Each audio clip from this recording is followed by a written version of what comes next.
Hello friends, कैसे हैं आप लोग। I hope you all are doing great.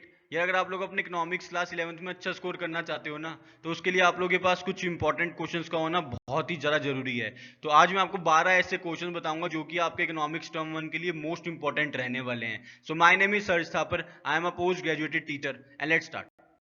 बच्चों, इंपॉर्टेंट क्वेश्चन बताने से पहले मैं आपको बताना चाहता हूँ कि इस साल आप लोग जितने ज्यादा कॉम्पिटेंसी बेस्ड क्वेश्चंस करोगे ना, उतनी ज्यादा आप लोग की एफिशिएंसी और एक्यूरेसी निकल के आएगी। तो आपको ज्यादा से ज्यादा कॉम्पिटेंसी बेस्ड क्वेश्चंस करने हैं, एमसीक्यूज करने हैं, अजर्शन रीजन क्वेश्चंस करने हैं। तो काफी सारे स्टूडेंट्स मेरे से पूछ रहे थे कि सर कोई ऐसी बुक रिकमेंड कर दो हमें जिसके अंदर सारे के सारे टाइप के क्वेश्चन हो। तो बच्चों, आज मैं आप लोग लेके आऊँ ये ओसवाल गुरुकुल की most likely CBSE question bank. इसके अंदर आपको सब तरह के क्वेश्चन देखने को मिलेंगे। आपको इसके अंदर कॉम्पिटेंसी फोकस बेस्ड क्वेश्चन देखने को मिलेंगे, एमसीक्यू क्वेश्चन मिलेंगे, केस बेस्ड क्वेश्चन होंगे, अदर्शन रीजन क्वेश्चन होंगे, एनसीईआरटी क्वेश्चन भी इसके अंदर इंक्लूडेड रहने वाले हैं। और हर एक क्वेश्चन के साथ आपको एक्सप्लेनेशन भी दी जाएगी।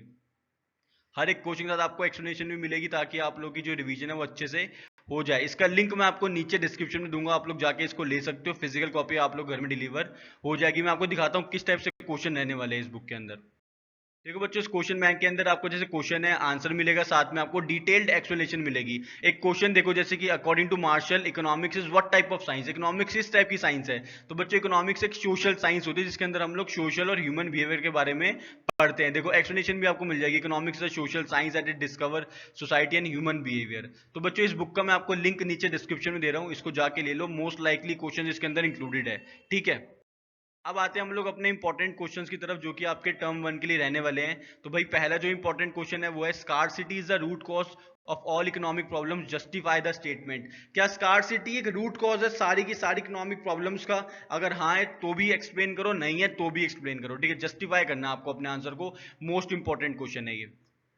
सेकंड मोस्ट इंपॉर्टेंट क्वेश्चन है, give the limitations of statistics. Statistics की आपको लिमिटेशन देनी है, कम से कम 4 लिमिटेशन तो मिनिमम आपको करके ही जानी है। थर्ड इंपॉर्टेंट क्वेश्चन है बच्चों, differentiate between primary and secondary source of data. आपको प्राइमरी सोर्स ऑफ डेटा और सेकेंडरी सोर्स ऑफ डेटा में डिफरेंशिएट करना है।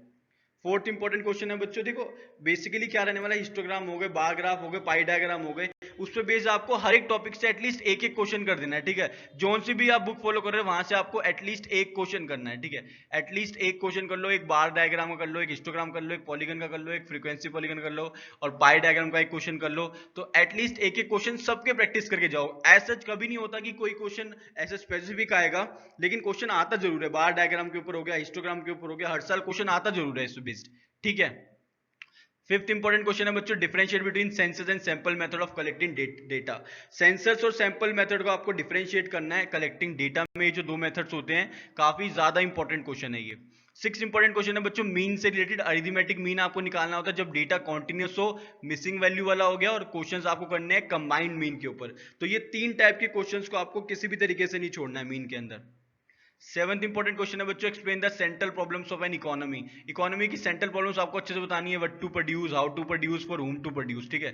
What to produce, how to produce and for whom to produce. तीनों की तीनों प्रॉब्लम्स आपको पता होनी चाहिए। समझ गए मेरी बात को। नेक्स्ट क्वेश्चन है बच्चों, एट्थ इंपॉर्टेंट क्वेश्चन है, explain PPC with the help of table and graph. आपको प्रोडक्शन पॉसिबिलिटी कर्व के बारे में बताना है using table and graph. Ninth important question है बच्चों, relationship between TU and MU. Marginal utility और टोटल यूटिलिटी में क्या रिलेशनशिप आपको बताना है, काफी ज्यादा इंपॉर्टेंट क्वेश्चन है ये।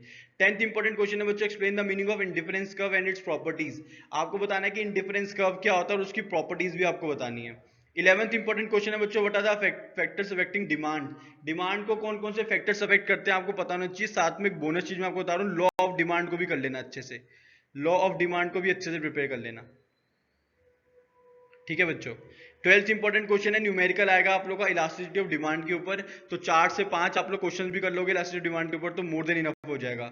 मैंने एक वीडियो बनाई थी इलास्टिसिटी ऑफ डिमांड के ऊपर, इसका लिंक मैं आपको नीचे डिस्क्रिप्शन में दे रहा हूँ, आप लोग जाके वहां से भी रिवीजन कर सकते हो। ये 12 के 12 क्वेश्चन को आपको बिल्कुल अच्छे से फोकस करना है। इसके अलावा कोई भी दिक्कत निकल के आई तो आप लोग मेरे से कमेंट करके पूछ सकते हो। चैनल पे नए हो तो चैनल को सब्सक्राइब कर देना और साथ में लगे बेल आइकन को प्रेस कर देना। All the very very best, thank you.